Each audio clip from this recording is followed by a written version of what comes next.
Olá, bom dia. Meu nome é Alicia, sou estudante da Universidade Nacional do Altiplano e estou fazendo o curso de educação. Pois bien, falarei os fundamentos da filosofía. Lo más específico del ser humano es la capacidad que tiene de pensar, el saber, el reflexionar.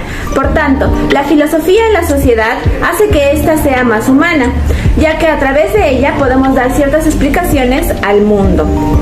En el libro Principios elementales y fundamentales de la filosofía de Politzer nos comenta por qué es importante el estudio de la filosofía materialista, ya que está relacionado a la filosofía marxista, que pretende dar explicaciones desde un punto de vista científico a los hechos, a lo que llamaremos materialismo dialéctico. Entendemos pues que dentro del debate del marxismo y la filosofía burguesa existen teorías revolucionarias ligadas a la práctica. Entonces podemos decir que no se puede ser solamente teórico, ya que tendríamos ideas muy irrealistas, o simplemente práctico, ya que en la práctica haríamos de nuestra vida una rutina.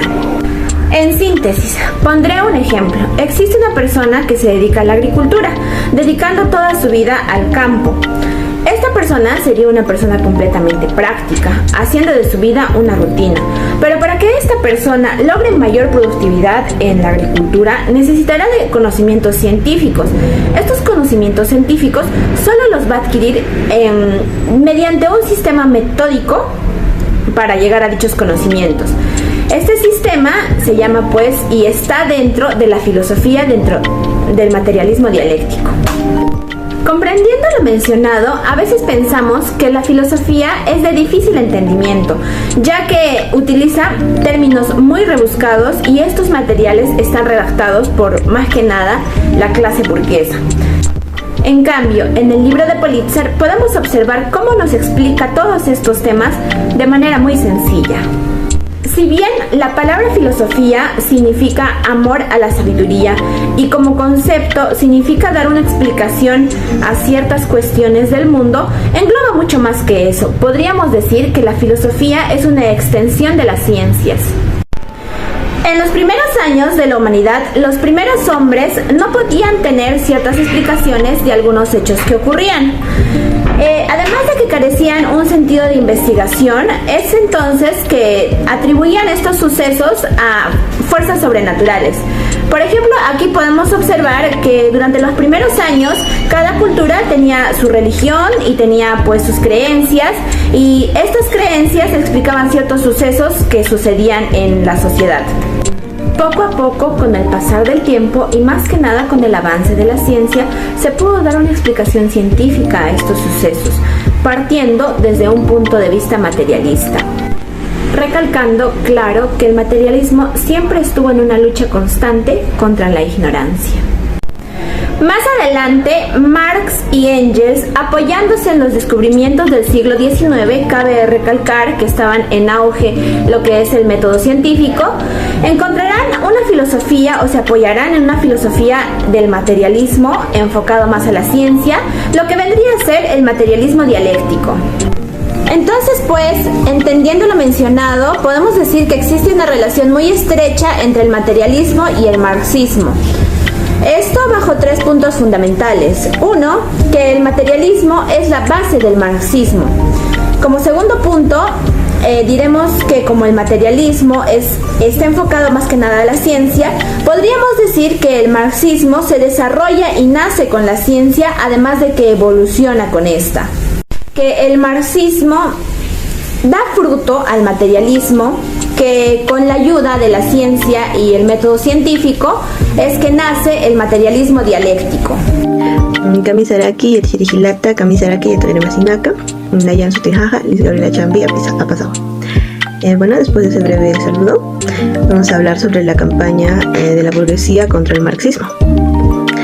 Definamos qué es burguesía, ¿no? El término burgués nace en Francia y hace referencia a aquellas personas que tienen un alto poder económico, político.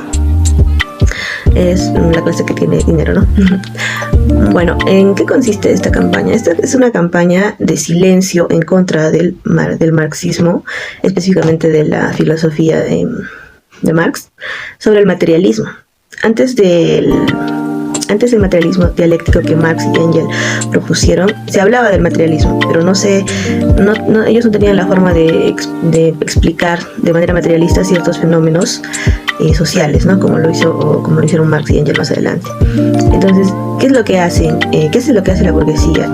En las escuelas secundarias es inevitable enseñarles filosofía. Sin embargo, las enseñan de tal manera que separan a Marx y su filosofía de otros autores, ¿no?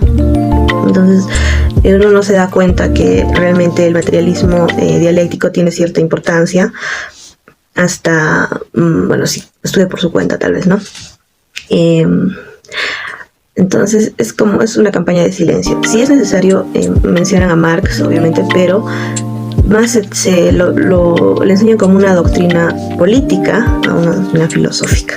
Entonces también pasa esto en las universidades, donde se trata de enseñar de manera separada los conceptos entre de Marx y de los otros autores, ¿no?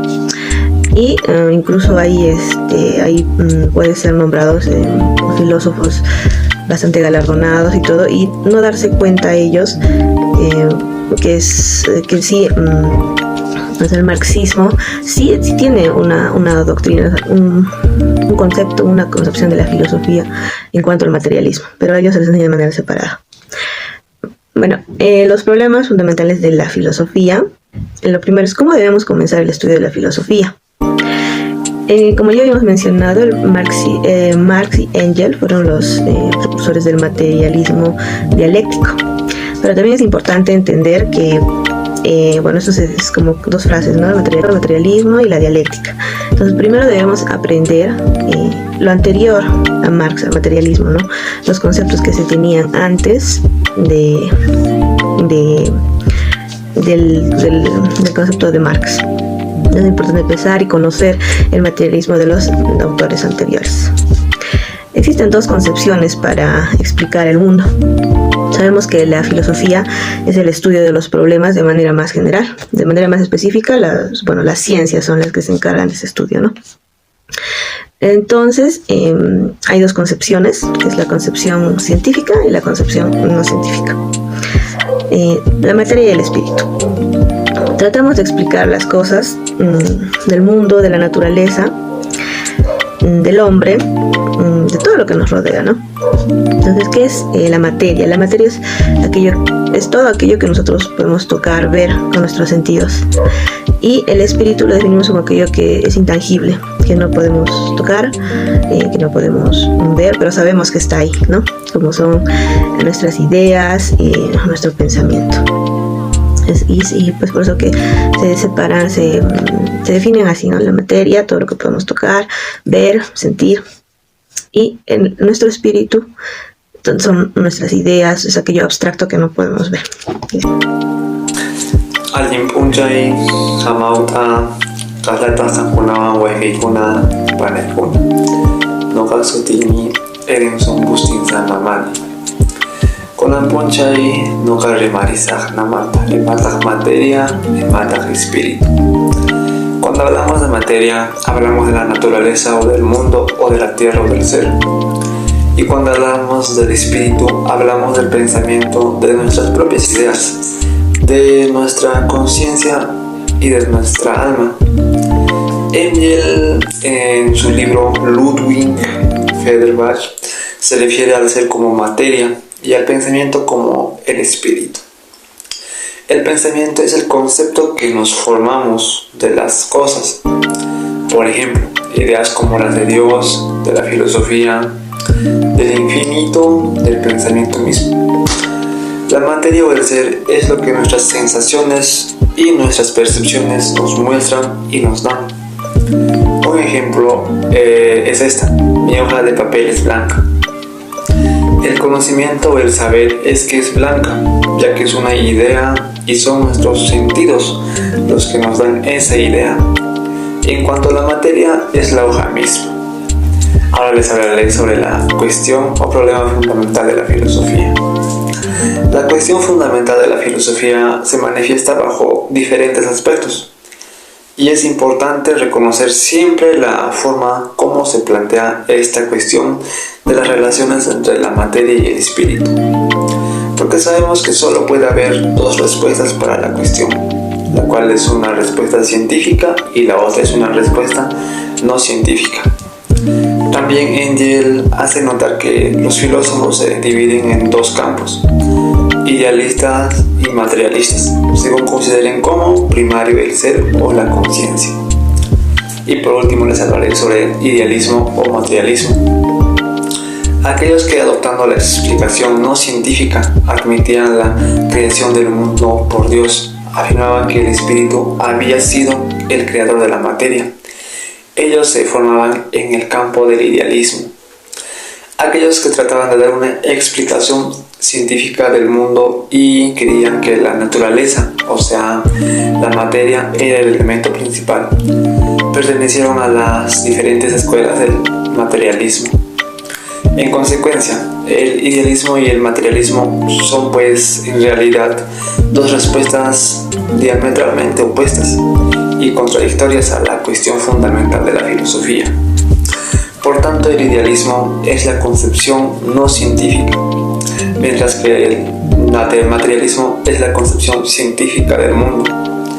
Y llegando a una conclusión, vemos que las respuestas a esta cuestión, ¿por qué piensa el hombre?, solo puede ser dos respuestas, las cuales son totalmente diferentes y totalmente opuestas. La primera es el hombre piensa porque tiene alma, y la segunda es el hombre piensa porque tiene cerebro.